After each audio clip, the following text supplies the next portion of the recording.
Yes ચાલ બોલ દો. યશપાલભાઈ નમસ્કાર. યશપાલભાઈ આજ આપણે ધોરણ 2 માં ભણે છે. આજે ગણિતની અંદર આપણે સંખ્યા જ્ઞાન કેવી રીતે સંખ્યાઓ મોટી થતી જાય એના વિશે આપણે તમને બોર્ડમાં સમજાવ્યું છે. તો યશપાલભાઈને કેટલું યાદ રહ્યું એ આપણે જોવું છે. ચલો યશપાલભાઈ અહીંયા જુઓ તો આ કેટલા છે? 9. આ કેટલા છે? સરસ. આ કેટલા છે? અરે વાહ, યશપાલભાઈ તો ખૂબ આવડે છે. આ કેટલા છે?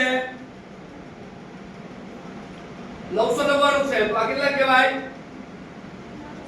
9900. બોલો બોલો હવે. સરસ. આ કયા સ્થાને છે?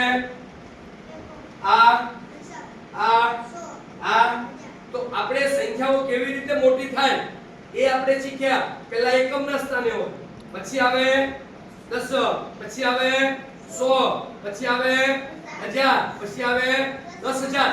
આવી રીતે સંખ્યાઓ મોટી થતી જાય છે. આપણે જેમ નાના હોઈએ અને મોટા થતા જઈએ એમ સંખ્યાઓ પણ મોટી થતી જાય છે. અત્યારે આપણે ધોરણ 2 ની અંદર ઘણું બધું આટલું આવડે એટલે ઘણું કહેવાય. ખૂબ સરસ. આભાર.